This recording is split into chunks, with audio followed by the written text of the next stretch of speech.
Lahir lebih kaya daripada ratu dan lebih dekat dengan tahta Prancis daripada hampir siapa pun yang masih hidup. Anne Marie Louise d'Orléans seharusnya menjalani kehidupan dengan kebebasan tanpa batas. Sebaliknya, kekayaan besar yang dimilikinya menjadikannya incaran politik, ancaman bagi keluarga kerajaan, dan pada akhirnya seorang wanita yang terjebak oleh kekuasaan, skandal, dan kesepian. Inilah kisah tragis pewaris wanita terkaya di Eropa dan bagaimana ia akhirnya terisolasi, diasingkan, dan sendirian. Anne Marie Louise d'Orléans, calon adipati wanita Montpensier, lahir di Istana Louvre di pusat kota Paris pada tanggal 29 Mei 1627. Pada masa itu, Louvre bukanlah museum atau galeri seni, melainkan salah satu kediaman utama keluarga kerajaan Prancis di pusat kota Paris. Dan alasan mengapa Anne Marie lahir di sini adalah karena dia tentu saja juga berasal dari keluarga kerajaan. Ayahnya adalah Gaston, Adipati Orléans. Dia adalah putra bungsu Raja Henry IV dari Prancis yang telah mendirikan keluarga kerajaan Bourbon pada tahun 1589 dan memerintah Prancis hingga ia dibunuh pada tahun 1610. Jadi Anne Marie adalah cucu raja dan pamannya adalah putra sulung serta pewaris Henry IV Raja Louis XIII. Ibu Anne Marie adalah Mary de Bourbon, adipati wanita Montpensier. Dia berasal dari cabang lain dari Wangsa Bourbon dan menjadi seorang adipati wanita ketika masih bayi setelah ayahnya meninggal. Mary dan Gaston menikah pada bulan Agustus 1626 dan dia hamil untuk pertama kalinya dalam beberapa minggu setelahnya. Sayangnya, Anne Marie tidak pernah mengenal ibunya. Dia jatuh sakit setelah melahirkan dan meninggal pada tanggal 4 Juni 1627 di 21 tahun, kurang dari seminggu setelah Anne Marie lahir. Dengan ibunya telah tiada, bayi Anne Marie mewarisi gelar Duchess of Montpensier dan kekayaan yang begitu besar, sehingga di usianya yang baru 6 hari, dia menjadi salah satu pewaris wanita terkaya di Prancis. Masa kecil Anne Marie sangat rumit. Dia tumbuh besar di dalam dan sekitar istana kerajaan, meskipun kediaman utama ayahnya berada di kota Orléans di selatan Paris. Setelah kematian istri pertamanya, Gaston diharapkan untuk menikah lagi dan memiliki ahli waris laki-laki untuk mewarisi salah satu kekayaan terbesar di kerajaan.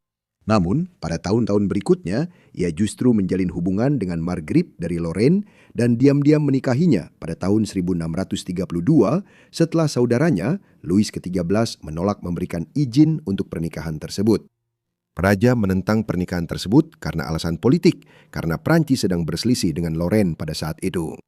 Ketika kabar tentang pernikahan itu sampai ke istana kerajaan, Gaston mendapat tekanan untuk membatalkan pernikahan tersebut. Saat masih kecil, Anne Marie tinggal di Palais de Tuileries di bawah asuhan pengasuhnya yang mengawasi pendidikannya dan mengajarinya membaca serta menulis. Ketika calon Louis XIV lahir pada bulan September 1638, Anne Marie yang saat itu berusia 11 tahun menyatakan bahwa suatu hari nanti ia akan menikah dengannya. Dengan penuh kasih sayang, memanggil bayi itu sebagai suami kecilnya yang membuat para penghuni istana kerajaan terhibur. Namun ucapannya itu membuatnya mendapat teguran dari Louis XIII dan Kardinal Richelieu. Sementara itu, ayahnya memiliki ambisi lain dan berharap bisa menikahkan dia dengan sepupu kerajaan lainnya, meskipun tidak ada hasil dari rencana tersebut. Pada awal musim panas tahun 1643, Gaston akhirnya menikahi kembali kekasihnya, Marguerite. Saat Louis XIII terbaring sekarat, akhirnya dia memberikan izin kepada saudaranya untuk melegakan pernikahan yang telah lama dia tolak. Hal ini sangat penting bagi Anne Marie karena selama bertahun-tahun itu, Gaston gagal menghasilkan ahli waris laki-laki yang bertahan hidup. Gaston dan Marguerite memiliki beberapa anak bersama, tetapi semua keturunan mereka adalah perempuan kecuali satu anak laki-laki. Ini adalah Jean Gaston, Adipati Valois. Sayangnya ia meninggal karena dehidrasi dan komplikasi lain yang disebabkan oleh diare parah pada bulan Agustus 1652 ketika usianya 2 tahun.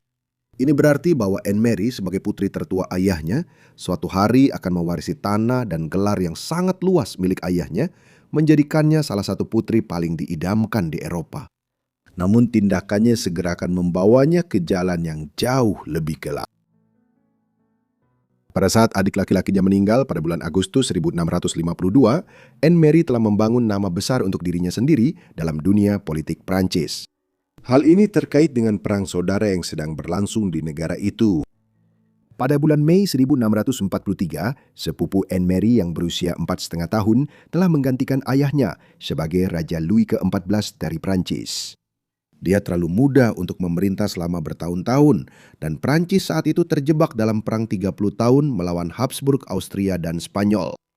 Peningkatan pajak yang berat untuk membiayai perang dan tidak adanya raja yang efektif mencapai puncaknya pada tahun 1648 ketika pemberontakan pecah di Paris dan kemudian menyebar ke kota-kota besar lainnya. La Fronde, sebagaimana perang saudara itu dikenal, berlangsung dalam beberapa tahap selama 5 tahun. Selama La Fronde, Anne Mary menjadi sosok yang dicap buruk karena diduga bersimpati kepada para pemberontak. Namun kesetiaannya jauh lebih rumit daripada yang disadari banyak orang. Pada tahun-tahun awal pemberontakan, dia secara terbuka mendukung para pemimpin pemberontak di Bordeaux dan bahkan pergi ke sana sendiri. Namun kemudian dia secara dramatis membantu menegosiasikan perdamaian antara kota pemberontak itu dan pemerintah kerajaan. Kemudian ketika kerusuhan baru meletus pada tahun 1652, Anne Mary pergi ke Orléans dan berusaha bernegosiasi dengan para pemberontak di sana. Namun ketika dia tiba, gerbang kota dikunci dan pihak berwenang menolak memberinya izin masuk. Menolak untuk mundur, dia menyeberangi sungai dengan perahu, memanjat pertahanan seperti kucing dan menyelinap melalui celah di gerbang. Tak lama kemudian, dia diarak dengan penuh kemenangan melalui jalan-jalan dan muncul sebagai tokoh simbolis dari pemberontakan tersebut. Kemudian Anne Mary kembali ke Paris, di mana dia akan secara permanen mengikat nasibnya dengan pemberontakan dan membangun reputasinya sebagai sekutu para pemberontak. Selama pertempuran Faubourg Saint-Antoine pada tanggal 2 Juli 1652, di bawah bayang-bayang tembok Bastille yang terkenal di kota itu, dia mengambil langkah mengejutkan dengan memerintahkan meriam benteng untuk menembaki pasukan kerajaan demi mendukung Louis, Pangeran Condé, musuh paling berbahaya pemerintah sekaligus sepupu kerajaannya sendiri. Meskipun dia turun tangan, pemberontakan itu berhasil dipadamkan. Dengan kemenangan kaum royalis dan reputasinya hancur, Anne Mary terpaksa melarikan diri dari Paris. Fronde akhirnya runtuh pada tahun berikutnya dan Louis XIV muda muncul dengan tekad bahwa tidak ada tantangan terhadap otoritas kerajaan yang akan mengancamnya lagi. Meskipun Anne Mary berpihak pada bangsawan pemberontak seperti Pangeran de Condé, bukan pada rakyat biasa, tindakannya tidak akan dilupakan. Dan segera, pewaris wanita terkaya di Prancis itu akan mendapati dirinya hidup dalam pengasingan, terisolasi dari istana gemerlap yang dulu sangat ia cintai. Tindakan Anne Mary selama Fronde membuatnya mustahil untuk kembali ke istana. Dicap sebagai pemberontak berbahaya oleh kaum royalis yang menang, ia melarikan diri ke pengasingan di Chateau terpencil Saint-Fargeau di Burgundy. Rumah bangsawan tua yang luas itu terbengkalai dan dalam kondisi buruk, memaksa sang putri yang jatuh dari tahta untuk membangun kembali sebagian besar bangunan tersebut, sementara ia menghabiskan 5 tahun berikutnya bersembunyi, takut dipenjara kapan saja, sementara sepupu pertamanya memberlakukan kekuasaannya atas Prancis. Meskipun dia lolos dari hukuman langsung, ayahnya dicabut dari banyak tanah dan gelarnya karena perannya dalam pemberontakan itu.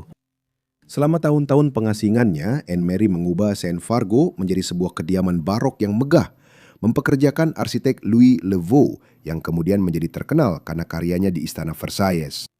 Namun sebagian besar karya Louis Le Vau di Saint-Fargeau hancur akibat kebakaran pada abad ke-18.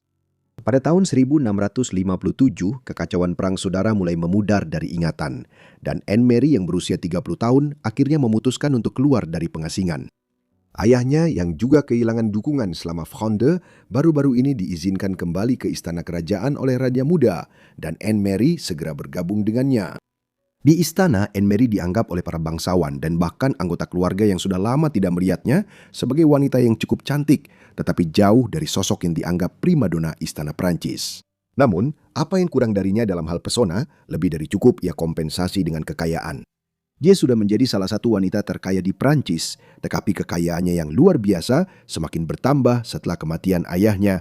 Dia meninggal pada tanggal 2 Februari 1660 di usia 51 tahun. Meskipun banyak tanah miliknya telah disita pada tahun 1652 karena keterlibatannya dalam perang saudara, ketika dia meninggal, Anne Mary mewarisi berbagai tanah, pertanian, kastil, dan rumah bangsawan yang sangat luas. Dalam semalam, sang putri pemberontak yang pernah diasingkan itu menjadi salah satu wanita lajang paling diidamkan di seluruh Eropa. Dan setiap istana kerajaan kini mengamati dengan saksama untuk melihat siapa yang akan menikahi pewaris wanita terkaya di Eropa, bahkan mungkin di dunia. Pada saat ayahnya meninggal pada tahun 1660, Anne Mary yang kini dikenal luas sebagai La Grande Mademoiselle, sang wanita agung, berusia 32 tahun dan masih belum menikah, sesuatu yang hampir dianggap skandal bagi seorang putri dengan kedudukannya. Di zaman ketika wanita bangsawan sering dinikahkan pada usia 15 atau 16 tahun, pewaris wanita terkaya di Eropa, entah bagaimana, tetap lajang selama puluhan tahun. Kekacauan front dan tahun-tahun Anne Mary di pengasingan sebagian menjelaskan mengapa dia tetap belum menikah hingga tahun 1660. Namun, kisah sebenarnya bahkan lebih luar biasa. Selama bertahun-tahun, para pangeran dan pelamar kerajaan telah mengejar kekayaannya yang luar biasa, tetapi berulang kali negosiasi gagal atau Anne Mary sendiri menolak perjodohan itu. Misalnya, pada tahun 1646 ada usulan agar Anne Mary menikah dengan Ferdinand III, Kaisar Romawi Suci, setelah kematian istrinya Maria Anna dari Spanyol.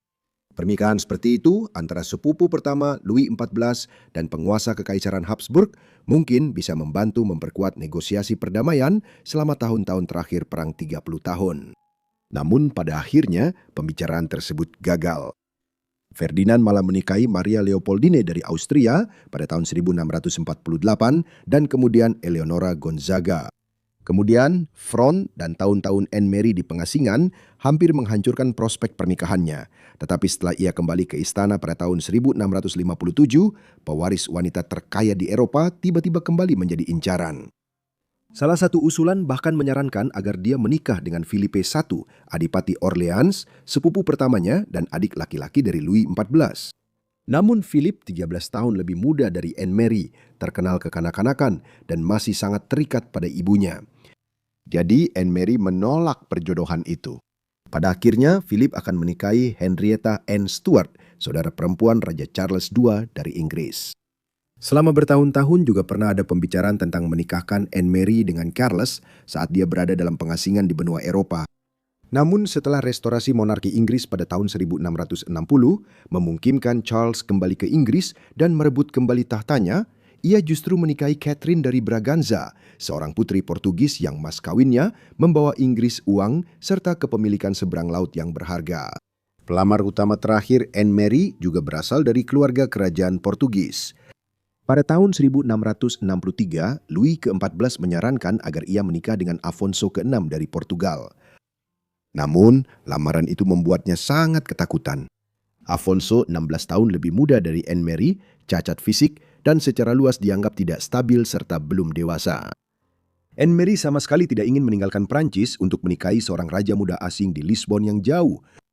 Meskipun dia menolak setiap calon suami atau perjodohannya gagal, Anne Mary segera memulai sebuah kisah asmara yang akan meledak menjadi salah satu skandal terbesar dalam hidupnya. Pada akhir tahun 1660-an, Anne Mary jatuh cinta pada Antoine Nonpart de Cumin, Adipati Lauzun yang pertama. Dia berasal dari keluarga bangsawan kecil Prancis yang miskin dan naik ke puncak ketenaran serta kekuasaan di istana melalui perannya sebagai diplomat ke Spanyol. Setelah berpacaran selama beberapa bulan, Anne Mary meminta izin kepada sepupunya sang raja untuk menikah dengan Lauzun. Yang membuat istana kerajaan tercengang, Louis awalnya setuju dan mereka dijadwalkan menikah di Paris pada bulan Desember 1670. Namun hanya beberapa hari sebelum upacara itu akan dilaksanakan, sang raja tiba-tiba membatalkan keputusannya. Pertunangan itu telah memicu kemarahan di antara keluarga kerajaan Prancis, terutama karena pewaris wanita terkaya di Eropa berusaha menikahi pria yang mereka anggap jauh di bawah derajatnya. Selain itu, istri Louis dan Adipati Orleans akan mewarisi sebagian besar harta miliknya suatu hari nanti jika dia tidak pernah menikah. Anne Mary sangat marah ketika pernikahan itu tiba-tiba dibatalkan dan menarik diri dari kehidupan publik selama berminggu-minggu. Namun, yang lebih buruk masih akan datang. Lauzun ditangkap dan dipenjara karena berani menikahi seseorang yang jauh di atas kedudukannya. Dijaga ketat, dia berulang kali mencoba melarikan diri tetapi gagal setiap kali. Seiring berlalunya tahun, muncul laporan tentang perilakunya yang semakin tidak stabil. Sel penjaranya menjadi kacau, sementara jenggot dan penampilannya menjadi begitu liar, sehingga beberapa orang percaya dia mulai kehilangan akal sehatnya. Lauzun tetap berada di penjara selama lebih dari 10 tahun, sementara Anne Mary dengan putus asa mengajukan permohonan untuk pembebasannya. Pada akhirnya, dia terpaksa menyerahkan tanah-tanah luas dan kekayaan yang sangat besar demi membebaskan Lauzun. Akhirnya, pada tahun 1681, Lauzun dibebaskan dari penjara. Desas-desus segera menyebar bahwa pasangan itu diam-diam telah menikah, tetapi tahun-tahun di penjara telah mengubah Lauzun. Romansa penuh gairah yang dulu pernah membuat heboh istana Prancis, kini hanya tinggal abu. Setelah lebih dari 1 dekade terpisah, kepahitan dan penghinaan, kisah cinta mereka benar-benar berakhir. Anne Mary merasa kecewa dengan peristiwa-peristiwa di tahun 1670-an dan ia semakin sering menghabiskan waktu jauh dari istana. Di Palais du Luxembourg, salah satu kediaman kerajaan besar di pinggiran Paris yang ia warisi ketika ibu tirinya, Marguerite dari Lorraine, meninggal pada tahun 1672. Pada tahun 1680-an, istana Prancis juga telah meninggalkan Paris, pindah ke Versailles atas perintah Louis ke-14. Grand Mademoiselle jarang terlihat di sana. Sebaliknya, dia menjalani kehidupan yang tenang dan agak tertutup di masa tuanya, meninggal di Palais du Luxembourg pada tanggal 5 April 1693 di usia 65 tahun. Tak lama sebelum kematiannya, Lauzun meminta untuk menemuinya, tetapi Grand Mademoiselle yang penuh harga diri menolaknya. Kebanyakan harta dan tanah miliknya yang terbesar yang telah dikurangi untuk membayar pembebasan sang adipati 12 tahun sebelumnya, sebagian besar diwariskan kepada sepupunya, Adipati Orleans. Meskipun demikian, pada pemakamannya, bangsawan dan penulis memoir Prancis Adipati Saint-Simon menyatakan bahwa dia adalah putri tunggal terkaya di Eropa. Grand Mademoiselle dimakamkan di Basilika Saint-Denis di luar Paris 2 minggu setelah ia meninggal. Sebuah insiden mengerikan terjadi selama upacara tersebut. Sudah menjadi tradisi di Prancis pada awal zaman modern bahwa isi perut keluarga kerajaan diangkat dan diawetkan secara terpisah. Hal ini dilakukan agar jenazah dapat disemayamkan lebih lama tanpa membusuk dengan cepat. Isi perut tersebut kemudian dimasukkan ke dalam guci dan dikuburkan bersama jenazah pada saat pemakaman. Dalam kasus Duchess of Montpensier, isi perutnya mulai mengalami fermentasi dan guci yang menampungnya meledak saat upacara pemakaman, menimbulkan bau busuk yang membuat banyak hadirin melarikan diri dari gereja. Itu adalah akhir yang buruk bagi seorang wanita yang lahir dengan kekayaan melimpah, darah bangsawan, dan skala keistimewaan yang bisa dibayangkan, namun menghabiskan sebagian besar hidupnya terjebak oleh kekuasaan dan hak istimewa yang seharusnya membuatnya tak tersentuh. Terima kasih banyak kepada semua yang telah menonton video ini tentang Anne Mary Louise d'Orléans, Grand Mademoiselle. Saya harap Anda merasa tertarik. Beritahu saya pendapat Anda di kolom komentar di bawah, dan jika Anda memiliki saran, silakan juga tulis di kolom komentar di bawah. Saya harap kalian sudah berlangganan dan menyalakan notifikasi agar bisa mendapatkan semua video saya segera setelah saya mengunggahnya. Pokoknya itu saja dari saya, jadi saya akan bertemu kalian semua di Forgotten Lives berikutnya. Terima kasih.